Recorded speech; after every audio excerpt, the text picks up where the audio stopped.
Debutó quien para muchos es el principal candidato a ganar esta Eurocopa, el subcampeón del mundo, quien posee posiblemente al mejor jugador de este planeta. Y las sensaciones son raras, digámosle mínimo ambiguas. ¿Qué pasó? Yo considero que es muy posible que Francia haya quedado más cercano a la imagen de Inglaterra que a la que tuvieron Alemania, Suiza, España o Italia. Eso tiene que ver con que tuvo un partido muy duro, con que ganó 1-0 y con que el gol que metió fue un gol que en realidad metió un defensa del rival, teniendo esa cosa de que ni siquiera pudiste meter un gol propio, sino que fue un rebote y un gol en contra de carambola lo que te dando entre los 3 puntos. Ahora, ¿fue tan mal el desempeño? ¿O es un poco engañoso por el hecho de que no pudo ampliar su ventaja? ¿Qué tan bien parado queda? Y por otro lado, ¿qué pasa con Austria? Una de estas que está como candidata a dar la sorpresa y que arrancó con un pie bastante firme, pero que no se llevó nada. Y que fue competitiva y tuvo recursos defensivos interesantes y hasta el final estuvo con vida, pero que a su vez le faltó un poco de chispa como para terminar de incomodar a, en este momento, una de las mejores selecciones de este mundo entero que tenemos. Creo que es posible que este sea uno de estos encuentros que nos hace reconfigurar nuestra imagen con respecto a cuáles son los niveles de todos los equipos. ¿Cuál podría ser un top ahora mismo, después de haber visto casi todas las selecciones grandes, de la mejor a la peor? Y Francia, ¿dónde se ubica? Tratando de responder a esta pregunta y ver si realmente el rendimiento de los franceses fue tan malo como podría ser o fue tan bueno como otros podrían pensar, analizamos. Austria 0, que igual bastante bien han quedado parados. Francia 1, que hizo la tarea cuando no es tan fácil hacerlo. ¿Qué importa acá? ¿El resultado o el merecimiento? ¿El rendimiento o lo que termina explayado en las definiciones? Es una pregunta muy importante, porque si la respuesta es me importa el resultado, a la larga lo que te importa no tiene que ver con cómo juega una selección, sino con cómo se termina desenvolviendo para conseguir un puntual score. Por ejemplo, ¿por qué te importaría que le mete una goleada a Austria, pero no te importaría cómo lo haga, si al final de cuentas el hecho de que mete una goleada es importante porque demuestra nivel? ¿El nivel dónde se ve? ¿En los goles simplemente o en el desarrollo? De ese lado sería incoherente pensar en que el partido fue decepcionante porque no metió más de uno o no tuvo un resultado más abultado. Ahora, si te atinaste a elegir la opción del rendimiento, te digo bienvenido a este video, porque vamos a tratar de dilucidar si el rendimiento de Francia estuvo a la altura o no. Porque sí, metió un solo gol y fue un gol en contra, pero ¿mereció ganar? Mi opinión es que sí, y no solamente mereció ganar 1-0, sino que posiblemente mereció más de un gol, o más de dos goles inclusive, porque la generación que tuvo y la gran capacidad de verticalizar y potenciar sus figuras estuvo presente durante los 90 minutos. Ahora, tuvo errores, evidentemente, Austria tuvo virtudes, evidentemente, e incluso en puntuales momentos hubo algunas falencias individuales que casi generan de que los austríacos se lleven un puntito en un tramo donde no lo merecían del todo. Ahora yo digo, si Austria empataba 1-1 el partido por un error de Teo Hernández o de Salivá, dos que fueron sobre el final del encuentro, ¿eso hubiese significado que Francia es una selección decepcionante y que jugó un mal partido? Esa es la pregunta que tenemos que hacernos, porque realmente no se tenía nada que ver ese empate con lo que pasó. El encuentro estuvo interesante porque Austria no se paró de manera defensiva, sino que intentó tener dominio de la pelota y ser agresivo para defender. Llamamos agresividad no al hecho de pegar patadas o de hacer faltas continuamente, sino de intentar presionar y estar siempre cerca del que tiene la pelota. Por ejemplo, tanto Danso como Wober, ambos centrales que tuvieron partidos muy importantes, para bien y para mal, Danso teniendo un rendimiento muy bueno y Weber teniendo un rendimiento más mediocre, cometiendo un error muy garrafal en el segundo tiempo, además de haber tenido la mala suerte del gol en contra, pero en ambos casos intentaban anticiparse arriba de mitad de cancha, de cabeza, por ejemplo, a Mbappé o a Griezmann. Una actitud que a veces tiene que ver con una situación puntual del partido y que puede pasar, esto pasa en todos los encuentros, pero en este caso no pasaba por casualidad, sino que se notaba que era una indicación. Y tiene todo el sentido del mundo, porque si de repente Magnan o algún mediocampista como Canteo o Rabiot tiran un pelotazo largo y de repente Griezmann hace un control de primera y la larga hacia atrás para que corra Mbappé o Turán, te viene la noche, tenés una dificultad muy grande para frenar este tipo de jugadas. El hecho de que pueda vestir de espalda a un jugador tan talentoso como es Mbappé o como es Griezmann es un gran problema. Inclusive si lo dejas controlar con mucho espacio te puede hacer un escandaloso pase de primera que te desconfigura todo. Ahora, si lo incomoda lo suficiente, puede hacer que una pelota dividida, que en un principio puede ser potenciadora de una transición francesa, se transforme en una pelota dividida que se transforme, y esto es una transformación redundante, en una pelota que recuperes vos, haciendo de que un recurso que el rival está utilizando a su favor termine siendo su principal desventaja y que lo deje de hacer. Ese es un ejemplo puntual de la agresividad que tuvo Austria. Yo en un comienzo había dicho que, pese a que tuvieron recursos defensivos interesantes, como son este por ejemplo, al mismo tiempo no habían tenido la capacidad de gravitar tanto en ataque. ¿Esto por qué puede suceder? Yo considero que tiene que ver mucho con el buen rendimiento defensivo de la mayoría de jugadores que tuvieron los franceses.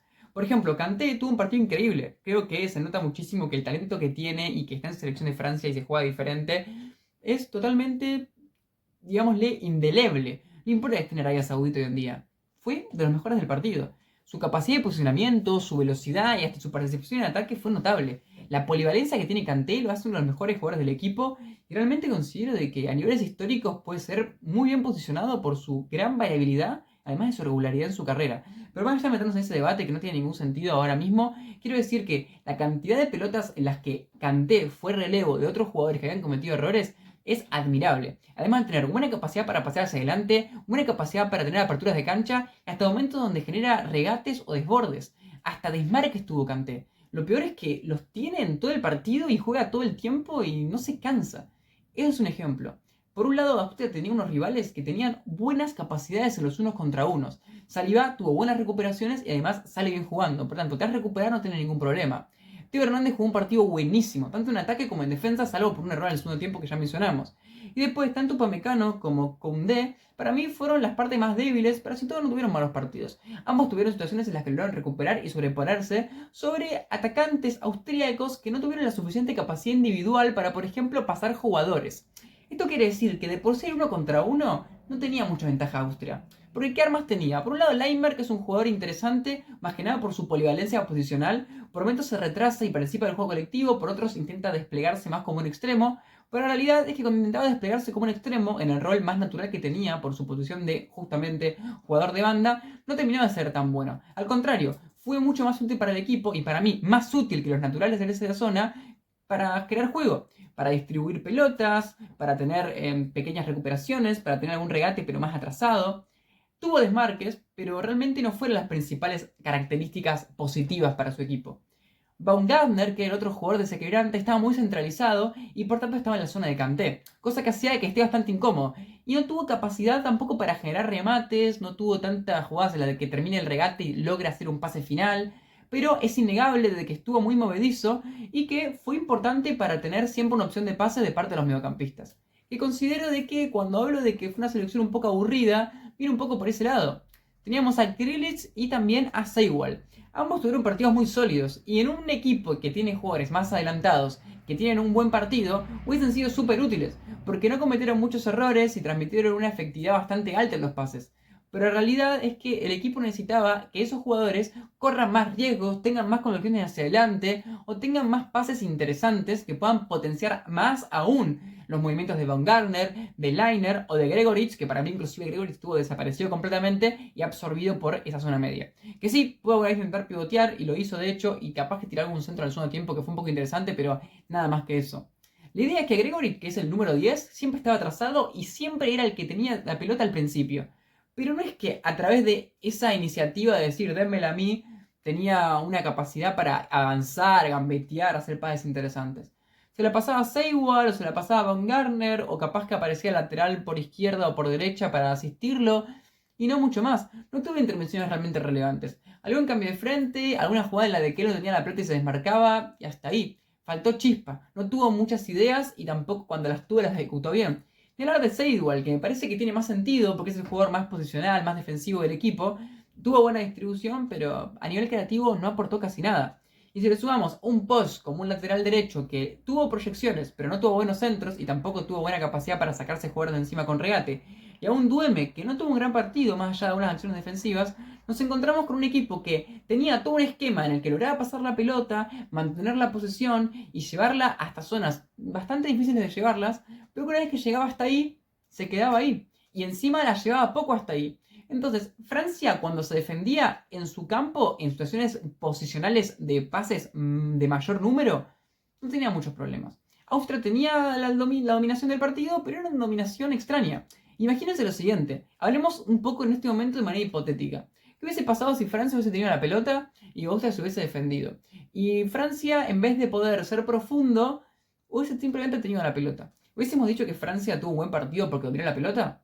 Evidentemente no. Hubiésemos dicho que Austria tuvo un buen partido porque pese a que dominaban la pelota, sus rivales supieron anularlo mediante su juego defensivo. Eso es lo que hizo Francia. No creo que haya tenido un partido increíble, pero sí, tanto Rakitic como Kanté se posicionaron bien, los centrales estuvieron bien, los laterales también, y de vez en cuando hasta podía llegar a jugar Griezmann. Esto quiere decir que estaban cómodos sin tener la pelota. Y obviamente tiene todo el sentido del mundo que lo estén, porque tenés el jugador más rápido del mundo de delantero. Y si no tenés la pelota, te permite que este pueda lucirse muchísimo. Y a ver, sé que Mbappé no tuvo el mejor partido de su carrera, pero la cantidad de cosas que hizo en el encuentro a favor de Francia fueron increíbles. Las tengo anotadas y siempre voy poniendo diferentes letras para cada tipo de acción. Y yo anoté jugadas en las de que aportó la distribución, retrasándose, volcándose por izquierda o hacia el medio. Muy útil por un equipo que por momentos se encontraba Griezmann muy tapado por los centrales y necesitaba un jugador extra. Fue inteligente en ese sentido. Pases sin profundidad dio varios, en general jugando de pivot y abriendo, permitiendo que corra, por ejemplo, Thuram o permitiendo que corra, por ejemplo, Dembélé. Que ninguno tuvo un buen partido. Dembélé participó bastante y tuvo un desborde interesante, pero nunca decidió bien, no tiró buenos centros, no tuvo buenas intervenciones. Si Dembélé hubiese jugado tan bien como lo hizo Musiala, como lo hizo Yamal o como lo hizo Chiesa, con los pases que le dio Mbappé, posiblemente hubiese tenido un partido en el que Francia hubiese metido más goles. No aprovecharon mucho esos pases de Mbappé. Y Thuram tampoco. Thuram tuvo malas decisiones por montones. Estaba muy volcado por banda, no es suficientemente desequilibrante, no, siempre terminaba conduciendo demasiado. Incluso hay una jugada sobre el final en la que hay una contra excelente de Francia y que Thuram termina yéndose al córner pareciendo medio raro porque realmente se notó mucho cómo no podía superar a su rival en el mano a mano. Mbappé además tuvo jugadas en las de que se desmarcó el mismo, tuvo un pique en velocidad tremendo, pero bueno, finalmente va a poder ser criticado y con razón por el hecho de que no pudo definir. Ahora, este juego de Francia, en cierto punto, no estuvo siempre en el encuentro. Hubo tramos en los de que jugaba más de contra, esto principalmente después del gol, aunque antes también alguna vez, pero ya después de que estaba el partido con la ventaja, hubo tramos en los que también tenía el dominio y que apareció un jugador que ahora vamos a mencionar, pero hubo tramos en los que jugaba de contraataque. Digamos que pudo ser versátil y tener esa variabilidad de que cuando Austria tenía la pelota podía ser Francia peligroso tras recuperar, pero también cuando Francia tenía la pelota podía ser peligroso. Griezmann no tuvo un partido tan bueno, pero también aportó con buenas intervenciones distributivas, siendo un jugador que tiene gran talento para de primera rebotar pelotas o abrir cancha.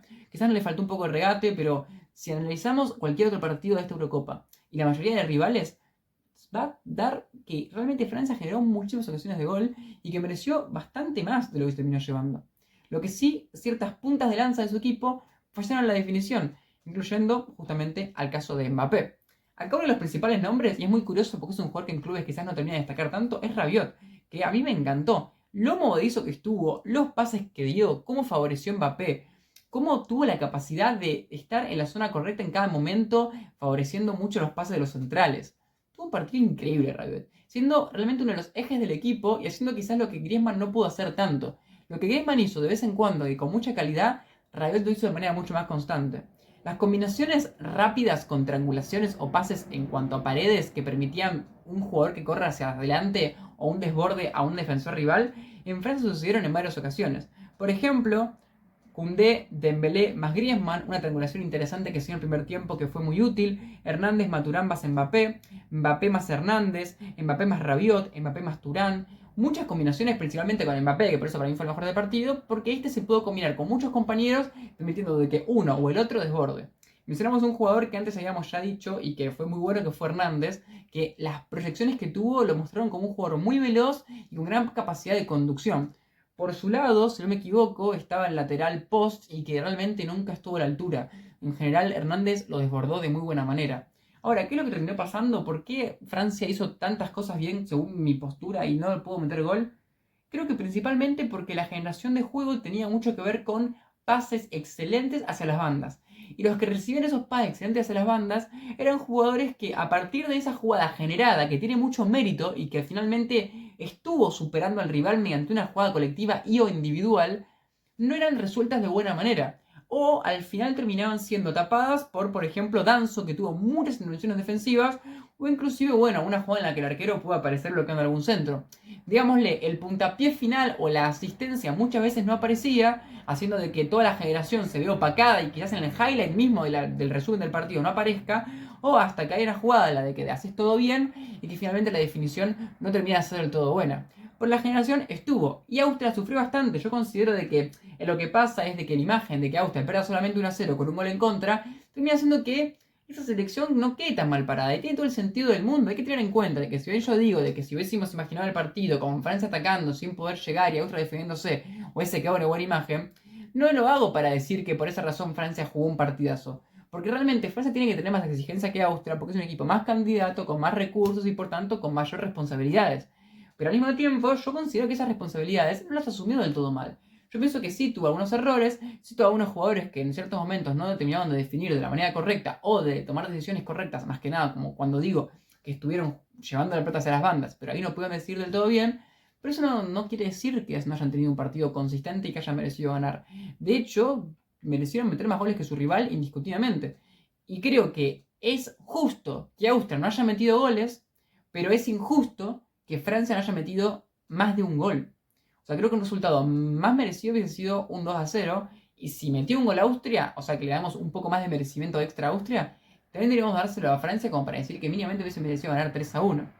Ahora, no quiero que la imagen termine quedando como que realmente fue una goleada, porque el trámite fue parejo justamente porque Austria tenía una característica que empareja los partidos, que tiene que ver con un desempeño defensivo interesante en muchas ocasiones, lo que hace que se trabe en muchas ocasiones que Francia genera, haciendo esa ilusión, no, esa verdad de que muchas veces resuelve bien. Y por otro lado, que Austria dominó la pelota y que se manejó bastante en campo rival. Y esto no es algo negativo. Lo negativo es que esa generación de juego que existió y en zonas bastante interesantes no terminó de ser concretada. Yo considero muchas veces de que el dominio es más importante que sea obligando al rival a ser dominado que cuando el rival se deja dominar voluntariamente. Y si bien parece una obviedad, me parece importante recalcarlo, porque siento que Austria no dominó del todo a Francia. Quizás en alguna situación sí lo hizo, más que nada cuando recuperó y salió, o cuando en un comienzo del partido demostró que quería dominar. Pero posteriormente hubo tramos en los que yo considero de que si bien tenía el dominio, era un dominio muy subjetivo. Porque por un lado era bastante pasivo y era interesante porque capaz que en algún momento surgía algún pase bueno, pero era la mayoría de ocasiones, pero no era suficiente. Y también Francia lo hacía un poco porque sabía que de contra podía atacar bien. Y de hecho, la mayoría de ataques de Francia tienen que ver con jugadas en velocidad, con pases rápidos, no con mucha distribución de juego. Hasta las jugadas que tienen que ver con intervenciones más del mediocampista, como Kanté o Rabiot, son vertiginosas. Son más que nada determinadas por las bandas, por pases en profundidad, por conexiones muy instantáneas, pero que son explosivas. Francia jugó potenciando sus principales virtudes y haciendo de que, por ejemplo, Mbappé, si bien para mí tuvo que tener roles que no tuvo que haber tenido, quizás si hubiese Mbappé terminado jugando más de punta y todo lo demás le generaba más cosas, Francia hubiese metido más goles. Pero no fue así. Y Mbappé se hizo cargo de un juego quizás más colectivo, más creativo, y así todo lo hizo muy bien. Y así todo no es su culpa, y tampoco es culpa de Francia no haber podido definir del todo bien. A veces que tiene culpa también la buena defensa que tuvo Austria por momentos. Que yo considero de que se nota de lejos que es una selección sólida y que no es fácil golearla. Pero Francia la pudo haber goleado. Yo considero que también tiene que ver con un tema de confianza y con un tema de, como digo, ¿no? Si hubiese entrado la segunda pelota que tenías después del gol, capaz que te tenías metiendo 4-0. Como no entró, el partido fue llevándose a ese trámite en cuanto a lo psicológico más parejo y se quedó así. Pero pudo haber terminado por más mayor diferencia sin ningún problema. E inclusive yo considero de que si analizamos el desempeño de Francia y el de Italia, obviamente Italia contra la selección más chica, no creo que haya tantas diferencias. Con estilos de juego diferentes, siendo que Italia para mí, obviamente para todos quedó mejor parada que lo que quedó Francia después de la primera fecha. Bueno, capaz que no, capaz que te hizo cualquier cosa. Pongo el mismo ejemplo de España quizás también. No hay tanta distancia. Ambos ganaron y ambos merecieron ganar por varios goles de diferencia. Pero uno lo logró y otro no. ¿Eso quiere decir que Francia haya jugado mejor que España? No. Para mí Francia de hecho jugó peor que España. Porque inclusive creo que tuvo un rival más accesible. Más allá de que hoy en día Austria cada vez puede emparejar más el nivel por su juventud. También me gustaría agregar en cuanto a lo que tiene que ver con la selección austríaca, ya yendo un poco a unas particularidades que me quedaron un poco, digámosle, separadas del análisis general, que los suplentes, tanto Traumer como Arnautovic como Widmer, y principalmente el número 23 que fue el último, me parecieron mejores que los titulares. Y esto, a ver, recuerden que yo hablo desde la absoluta ignorancia en cuanto a algunas cosas, y digo ignorancia desde el punto de que quizás lo que estoy diciendo es porque este partido justo dio la casualidad de que pasó así, pero en general Grealish juega partidos asombrosos. O Seidwall es un distribuidor que es súper creativo. Yo a Garner lo conozco un poco más, pero capaz que él en general tiene partidos mil veces mejores, más allá de que para mí jugó bien. Pero a mí, por ejemplo, Wimmer me parece que generó mucho más peligro lo poco que estuvo que la mayoría de los jugadores de la selección austríaca. Generando faltas, tuvo una jugada en el último que lo corta Kanté, pero que corrió muy rápido y casi mete un gol de contra. Demostró vertiginosidad y cierta chispa que el resto no tenía. Creo que quizás Leimer es un jugador más participativo del juego y Wimmer tiene más riesgo de perderse un poco en el partido por su tipo de características. Pero en un encuentro en el que necesitabas atacar y meter el empate, creo que Wimmer sí fue muy de ayuda. Cerrando un poco las ideas generales y ya después nos metemos en el tema de tabla de posiciones, teniendo los resultados del grupo, creo que por un lado Francia tiene que pulir de cara a partidos con rivales más difíciles los jugadores de rol ofensivos. Hoy da la sensación de que más allá de Mbappé, los otros delanteros no jugaron tan bien, más allá de que para mí de ahí para atrás estuvieron bastante bien todos. Entonces, en este partido quizás no pasó nada, pero tranquilamente te pueden haber empatado. Y quiero decir, soy crítico en este sentido. Yo, como siempre digo, si quizás pongo una perspectiva un poco más favorable o desfavorable, o enfocada a un lado u otro, muchas veces es por lo que considero que es la perspectiva que generalmente quedó. Entonces, para contraponer otra idea. Pero realmente considero de que es un partido criticable para Francia porque no poder, digamos, lucirte en cuanto a conseguir una ventaja que te asegure la victoria. En un encuentro, en algún empate, hubiese perjudicado claramente porque te hubieses quedado segundo de grupo y te hubieses tenido que correr desde atrás contra Países Bajos, hubiese sido muy perjudicial. Y el hecho de que, por ejemplo, Mbappé haya jugado muy bien, pero Dembélé y Thuram no, es raro, porque son tantas las variantes que tiene Francia, y por tanto las elecciones del DT, que el hecho de que hayan terminado jugando o que hayan jugado mal es llamativo. Ahora, con respecto a los demás, muy bien. Y también Koundé, que no lo dije, pero en ataque tuvo muy buenos pases largos y muy buenas apariciones. Ahora, justamente, tampoco considero de que haya momentos en los que haya tenido realmente tantas dificultades. Creo que critico más esos pequeños errores individuales y cómo no pudo aprovechar las definiciones que el hecho de que, por ejemplo, Austria haya dominado la pelota. A eso voy en cuanto a lo que intenté desarrollar a lo largo del video. Considero que cuando Austria lo dominaba, no era un dominio tan peligroso. Ahora, lo que pasa es que ese dominio no tan peligroso, siempre de un momento para otro, con un jugador que se le enciende un poco la lamparita, puede ser una jugada de gol. Este es el problema. Pero al mismo tiempo, especular que en este partido pudo haber pasado eso cuando finalmente Francia logró que no pase o Austria no logró que pase, es poner unos puntillazos en un partido en el que al menos en este caso no pasó lo que se supone que pudo haber pasado. Y si no pasó, no necesariamente tiene que ser porque tuvo suerte Francia, sino también porque Francia supo jugar de esa manera. Por esa razón quizás focalizo la crítica más en cuestiones individuales y no tanto en colectivas, al menos en cuanto a que Francia juegue de contra no está mal para mí. Más allá de que obviamente podría haber dominado el partido de otra manera y de que no fue un partido perfecto. Reitero, los errores en los últimos minutos de Saliba y Hernández son gigantescos. Y pueden haberse empatado. De hecho, tuvieron suerte ahí. Pero bueno, no fue así. Y Magnan también apareció con alguna pelota atajada que fue importante. Yendo a Austria, interesantes. Yo creo que me esperaba un poco más allá de que compitieron bien y que no es que tuvieron un mal partido. A ver, al final de cuentas es un resultado que ahora vamos a hablar que no es tan malo. Y yo considero que tuvo rendimientos interesantes, tanto en Danso como en Baumgartner, como en Leimer, como en Wimmer, como en Buene. Pero no llegan a ser rendimientos a la altura del partido. Siento de que evidentemente los jugadores que jugaron bien en Francia, para mí jugaron varios mejor que el mejor de Austria, individualmente. En lo colectivo, le faltó. Fíjense que hay un jugador que no mencioné en todo el video y es porque realmente siempre veo la formación y voy viendo los que estoy anotando cosillas o los que tengo anotados a unas aclaraciones. Savitzer, una de las figuras más rutilantes, jugó la final de Champions y demás, irrelevante completamente. Muy perdido en el juego y no tuvo casi contacto con la pelota, realmente peligroso. Bueno, o díganme ustedes qué opinan, pero yo la verdad que lo vi hiper desaparecido para ser uno de los jugadores que yo consideraba más importantes. Siento que jugó demasiado adelantado en la cancha y si hubiese cambiado de lugar con Grealish, por ejemplo, para mí hubiese tenido un partido mucho mejor Austria en general. Para menos por las características que conozco de los dos. Pero más allá de esa mención que me había olvidado antes, lo que quiero decir es, ¿son competitivos? Sí. ¿Tienen una distribución de pelota? Sí. ¿Pueden llegar en un partido con rivales más accesibles o contra un rival que quizás en 1 contra 1 no es tan fuerte en defensa, tener más capacidad de atacar? Sí, pero en este encuentro no resolvieron del todo bien. Y finalmente pierden merecidamente. Y pudieron haber recibido más goles, de no ser por falencias en el otro. Igual es competitivo y tiene un grupo complicado. El problema de Austria no es tanto este partido, sino que cada partido que pierda o que no gane va a ser cada vez más cerca de la eliminación, porque son todos rivales muy difíciles. Yendo a la tabla.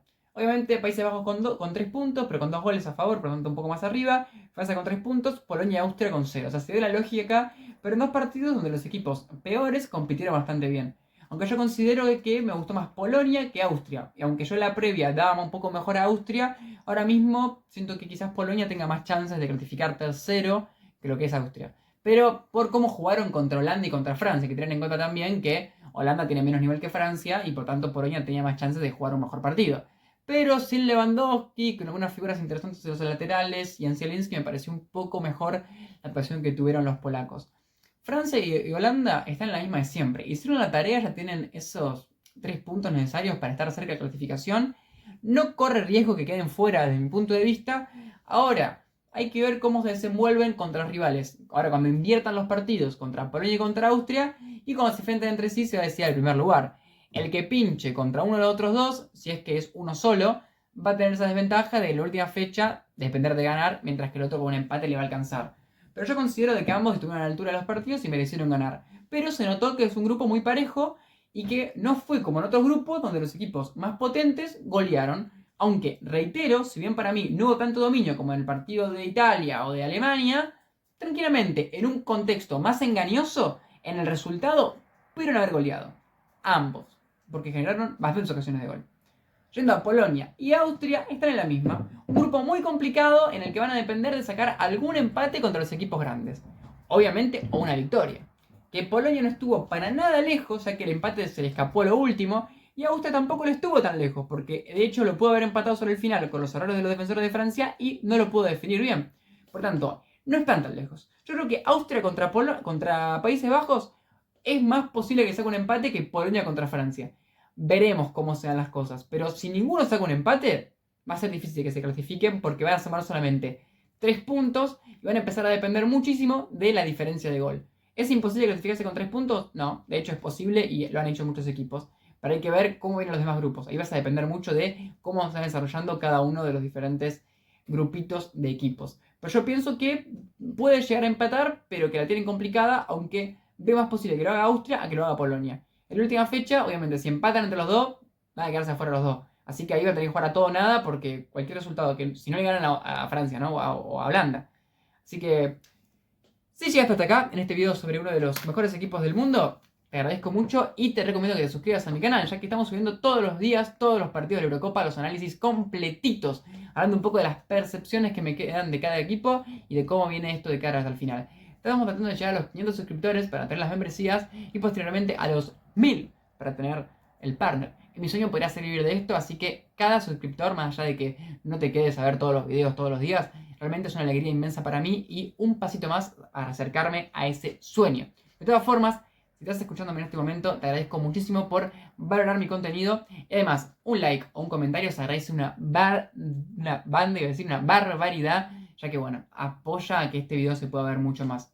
Cualquier comentario, cualquier aclaración, cualquier cosa que quieran corregirme o simplemente aclararme está más que bienvenida. Y nos vemos en la jornada de mañana, que es el cierre de la fecha 1 con el grupo F, donde bueno, tenemos partidos interesantes y que veremos qué sucede en esos